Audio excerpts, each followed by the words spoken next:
Atëherë, njerëzit që japin shpirt janë dy grupe. Njerëzit besimtar dhe për mirë dhe njerëzit e themi gjunaqarët e mëdhenj dhe jo besimtarët. Shpirtat e besimtarëve dalin lehtë, pra në momentin që besimtari duke thënë shpirt, sheh mrekullitë e Zotit, sheh engjëjt e Zotit, sheh xhenetin, shpirti nuk duron më dhe menjëherë që kur i vjen meleku del menjëherë. Thotë dhe vendoset trupi i tij në çarçaf ose pëlhura të xhenetit dhe merret shpirti i tij dhe ngrihet për në qiell. Del thot nga trupi i njeriu një aromë, si aroma më e mirë që mund të ekzistojë në jetën e kësaj bote që e ndjen çdo gjallës, çdo krijesë përveç njerëzve dhe xhinëve nuk e ndjen këtë aromë sepse mbetet tek pjesa e gajbit dhe e sprovës.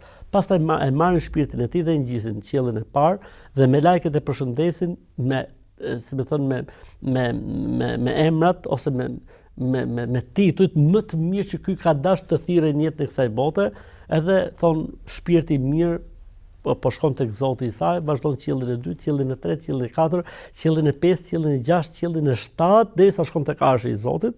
Thot Zoti me lajkeve shkruajeni emrin e robit tim në Elijin. Pra vendoseni në regjistrin e xhenetlive.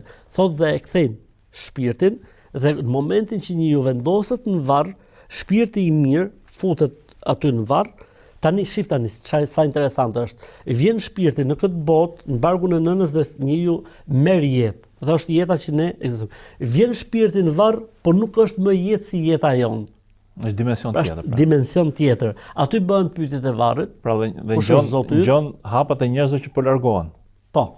Pra, i vdekuri nuk dëgjon asgjë që ndodh pas se njerëzit thonë që mos thuj këtë. Absolutisht. Okej. Atëherë, pyetet kush është Zoti jot, cila ishte feja jote, cili ishte profeti yt, cili ishte libri yt në disa transmetime, dhe në momentin që i përgjigjet pyetjeve me sukses, pra besimtari do i përgjigjet me sukses, thotë i hapet varri, thotë sa kapsyni njeriu, i hapet atij një derë nga xheneti, po përpara se të hapet kjo derë nga xheneti, i hapet një derë nga xhenemi dhe i thuhet këtu do ishte vendi yt, po mos ishe përgjigjur. Thot, i hapet pastaj një derë nga xheneti dhe shpirti i tij vendoset në xhenet, siç transmeton Imam Buhariu dhe Muslimi kështu me radhë. Shpirti i tij ruhet atje. Atë shpirti i përjeton mirësitë dhe begatitë e xhenetit dhe pasojat vijnë tek trupi i tij në varr. E kundërta ndodh me jo besimtarin ose atë që ka bërë mëkate të mëdha. Ai që ka bërë gjunaqe të mëdha dhe ka vdekur i papenduar, pra ka rënduar veten e tij, ose jo besimtari, kur jep shpirtin jep me vuajtje, sepse kjo mund të shërbejë për besimtarin gjunaqar si larje mëkatesh, ndërsa për jo besimtarin fillon dënimi i tij qysh me daljen e shpirtit. Thotë dhe vendoset për jo besimtarin, vendoset tot shpirti i tij në pëlhura të zjarrit, të zjarrta. Dhe në momentin që e marrin me lajket për ta ngjitur lart, del prej trupit tot një aromë, se aromë më e keq që mund të ekzistuar, po njerëzit dhe xhinët nuk e ndin, gjallësat e tjera e ndin. Thotë dhe ngjitet. Në momentin që shkon në qiellin e parë, nuk i hapen dyert e qiellit të parë. Thot dhe pritet derisa të shkojë trupi në varr. Dhe në momentin që shkon trupi në varr, atëherë gjuhet shpirti i tij. Nuk e sjellin siç sollën të parën, po gjuhet, fatakhtafu au tahwi bihi ar-rihu fi makanin sahik. Siç e thot Zoti në Kur'an.